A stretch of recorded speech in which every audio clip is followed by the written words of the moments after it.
What is it, please? Take action now. Take action now. How many opportunities have you lost in your life because of indecision or inaction? Every moment that goes by is gone forever. My fart stuff, gone. I'll never come back. Your moment to say I love you and then she left and you did it, gone. Your moment to say, honey, I love and I appreciate what you do every day of your life. You don't say it, gone. You don't get it back. Every moment is gone. And too many things are stopped in our lives because of that. Because once again, someday never comes. To say I'm going to do that someday. To say, oh, you know what, I'm going to go ahead and I'm going to do this program someday. Or I'm going to write that love note someday. Or I'm going to send those cards or flowers someday. Well, Valentine's Day is not someday. It's a crappy day, actually. It's not. We actually purposefully will give maybe a card to our kids, but we don't purposefully do anything on Valentine's Day. Because if I can't make a Valentine's Day out of every month of my life for my wife, there's something wrong that I have to be told to send her flowers on one day. The most unromantic day in the world because everyone else is doing it. Look, romance is about doing something special for the other person unexpected.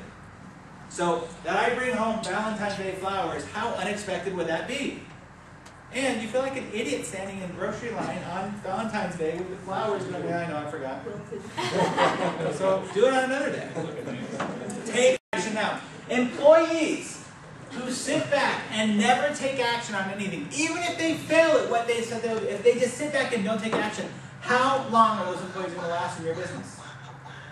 As an employer, if you just sit back and not take action, how long is your business going to be around? As a spouse, if you just sit around and let the other person do everything and you not take action, not ask what action you can take, how long are you going to be around? Not very long. Wealthy people and smart business people understand that they have to take the opportunity as it comes to them.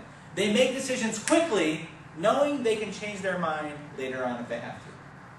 Because in business, someone will always be right around the corner to take the opportunity.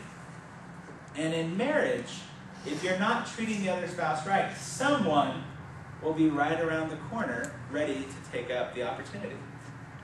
There's always someone looking for it, searching for it, and willing to give what you will not.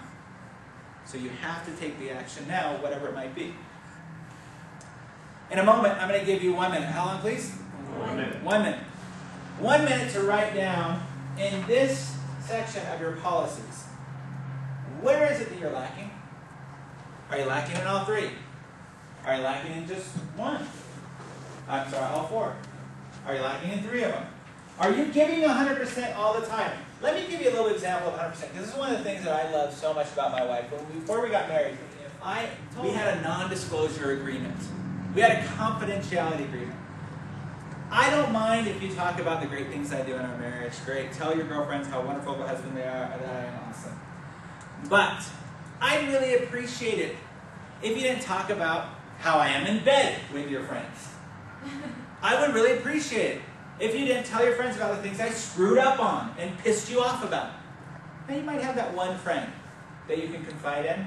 But the challenge is this, honey, is that when we are on better terms again after our argument or whatever, your friend is going to have that image of me always.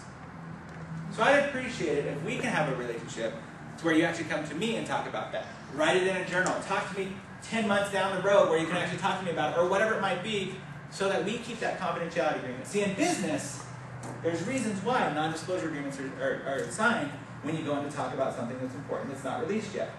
There's a reason why major companies make all of their employees sign non-disclosure agreements and penalty of millions upon millions upon millions of dollars. And yet in marriage, too often, we think 100% means, well, at least if I'm telling them everything that they want to hear and talking to my friends somewhere else, that's not giving 100%. So you're either in or you're out. If you have 1 foot in the boat and you have 1 foot on land, you're going to end up on your butt. It's just the way it is. So, where are you lacking? In this exercise, I want you to really think. This is an individual exercise. I don't want you, wives, going, honey, what do you think? What do you think I'm lacking here? Or husbands going, honey, what do you think where I'm lacking here? Or wives, honey, this is where you're lacking. I think you should put this on here. Or husbands doing the same thing. It's an individual sport. I want you to understand that your policies set up your procedures. And your procedures make you act as if. See, when a company is going into some sort of trouble, when there's a financial difficulty, even all the stuff that's going on with the banks right now, you rarely ever see the press conference where the CEO of the company gets up there and goes, yeah, our company's having a little bit of problems right now, and the problem is that this problem is that problem, and we'll work on the problem. What you will hear them say, though, is, we're having a few challenges at this time. And we're going to overcome those challenges by doing X, Y, and Z. And after we finish X, Y, and Z, we will have accomplished the challenge and move on. Why do they not use the word problem in their company, and they choose to use the word challenge, or in some cases, obstacle? Seems like a problem you can't overcome, but you can a challenge or not. Exactly right. Thank you. It's exactly right. A problem is a freaking wall that I cannot go through. A problem stops me there. I'm done. It's a problem, and it's an excuse. A challenge, however, it's a game. Your mind all of a sudden goes, oh, it's a challenge? How can I overcome this challenge? How can I figure that out? He is a challenge. How can I figure him out? See, a problem will only cause more problems. A problem tends to build upon itself. A problem adds another brick to that wall that you cannot get through. So, when you have a problem with his snoring, or you have a problem with the way she talks to you, or you have a problem with the way my kids do X, or I have a problem with my mother-in-law, or I have a problem with whoever, you're just giving it up to the universe saying, it's a problem, it's my lot. Sad me. Yet when it's a challenge, I have this challenge with my mother-in-law.